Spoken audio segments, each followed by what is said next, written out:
دنیا فانی ضرور منازګم د نصیحت سره ډکې خبرې سوي سوي ارمانونه پزړه پيو سوي سوي ارمانونه. حضرت معاویه رضی الله تعالی عنه روایت کوي چې نبی کریم صلی الله علیه وسلم وفرمایله چې کم څوک خپل مسلمان رور ته پر یو ګناه باندې پیغور ورکوي نو دغه پیغور والا له در هغه وخته پرې مرګ نه راځي در څو چې دی خپله په دې ګناه کې مبتلا سوی نه وي. جامع ترمذي یعنی هغه مسلمان رور د ګناه څخه توبه کښلې ده دی پر هغه ګناه باندې هغه ته پیغور ورکړي تا په پلاني وخت کې داسې وکړ تا داسې وکړه هغو توبه کښلې ده نو دغه پیغور ورکوونکي له به در هغه وخته مرګ نه راځي چې خپله په دا ګناه کې مبتلا نسي. دا یو ډېر بد عادت دی یو غلیظ عادت دی. مسلمان ته پکار ده چې مسلمان ته پیغور ور نه کړي چې هغه د هغه ګناه څخه توبه کښلي حوصله افزایي یې وکړي چې هغه د یو ګناه څخه توبه وکښله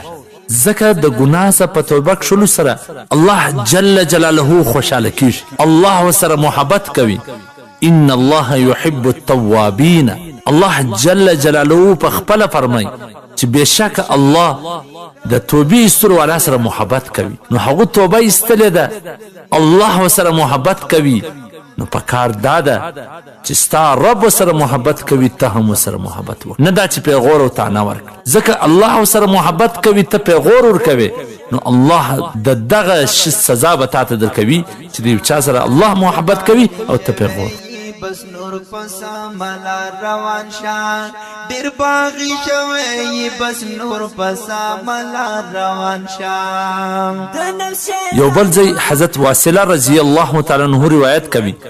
چې نبی کریم صلی الله علیه وسلم وفرمایله چې د خپل مسلمان رور پر دنیاوي یا دینی بد حالت باندې د خوشحالي اظهار مکوه خوشحالي مشکره کوه اسې نه چې الله پر هغو باندې رحم وکړي او تا په هغه بدي کې مبتلا کړي. جامع ترمذي یعنی په چا دنیاوي حالت بد راغلی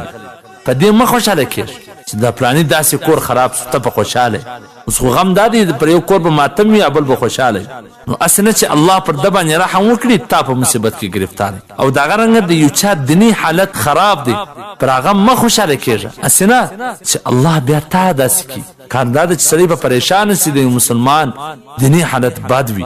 که صرف په دا دوه حدیثو موږ عمل وکړو چاته پر ګناه پیغور ور نه کړو هغو پرې ایښې ده ته پیغورونه ورکوې بلکې حوصله افزایي وکړو یا د چا پر دیني یا پر دنیاوي بد حال باندې خوشحالي څرګنده نه کړو ښکاره یې نه کړو بلکې په خوابدې سو د هغو تاوان د ځان تاوان وبلو. والسلام. د مولوي عبدالرحمن صمیم صاحب د نشراتو څخه منتخب ویناوي.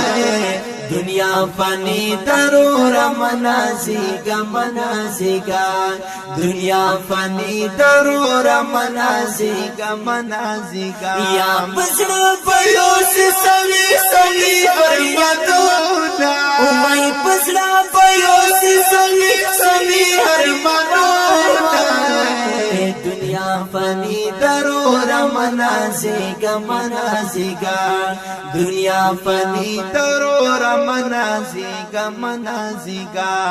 داسې عمل وکړه چې رب درنه همیش راضي شي داسې عمل وکړه چې رب درنه همیش راضي شي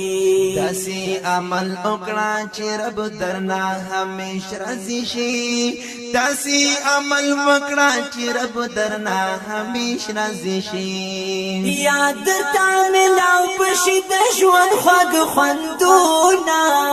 درته ملاو پشي د ژوند خوږ خوندونه دنیا فانی ضرور منازګا منازګا دنیا فانی ضرور منازګا